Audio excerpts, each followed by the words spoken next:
Hey there folks, Tom Rigsby here from TomRigsby.com. Today is Friday and we're putting a wrap on a week of talking about entrepreneur mindsets. Today we're talking about one that will make changes and make a difference in your business. Stay tuned, 7 Minutes in the Morning is coming up next.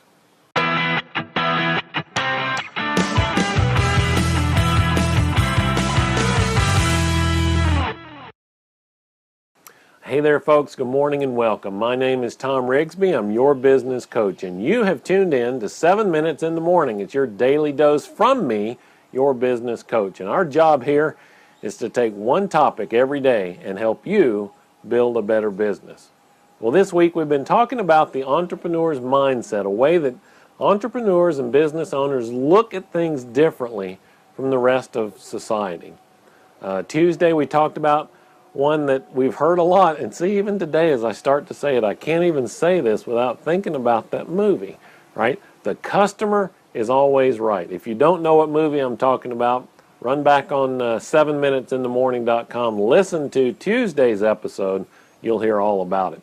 Wednesday we talked about how you are destined to fail, or are you, and is that a bad thing or a good thing?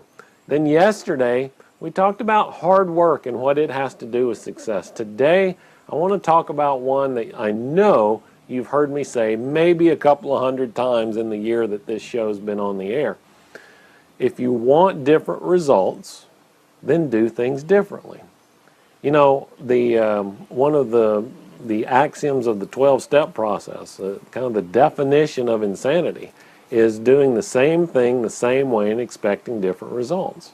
Your business is not exempt from that rule. If things are not working the way you want them to work, then do things differently. Now, one of the questions that I get associated with that is, well, I thought I had to stick to it. What happened to stick-to-itiveness as a way to achieve results? Well, certainly that is the case. You don't want to give up on something and then the next day it would have hit, right? But let me back up and talk for a minute about how you came up with that product or that service or that offering. If it's the result of truly understanding your customer, of understanding their problems and then providing a valuable solution to their problems, you're going to know whether it's ticking off that need for the customer sooner rather than later. You won't have to let it run for 6 months or a year to figure out whether it's working. You'll know almost right away.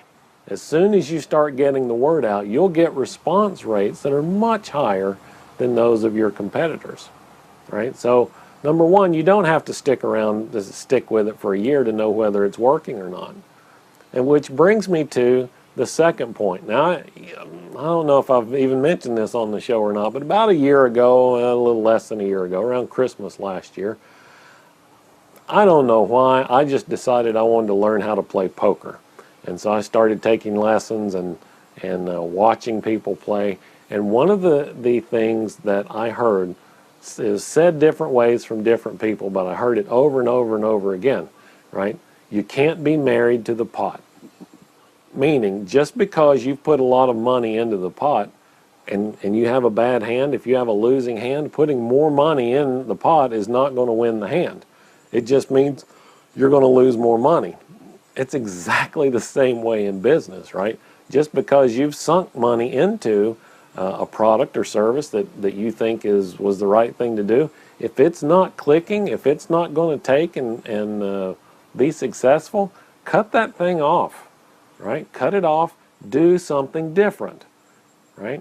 Don't open a storefront and go for weeks or months with no customers coming through the door. I kid you not, I've talked with clients who have done that. They've opened a storefront, one was successful, so we'll open another one. The other one got no traffic at all, but yet they let the thing sit there. Well, you know, but Tom, we've got a 2-year lease. What can we do? Buy them out. It's cheaper to buy them out than to keep paying the rent, paying the employees, paying to stock it.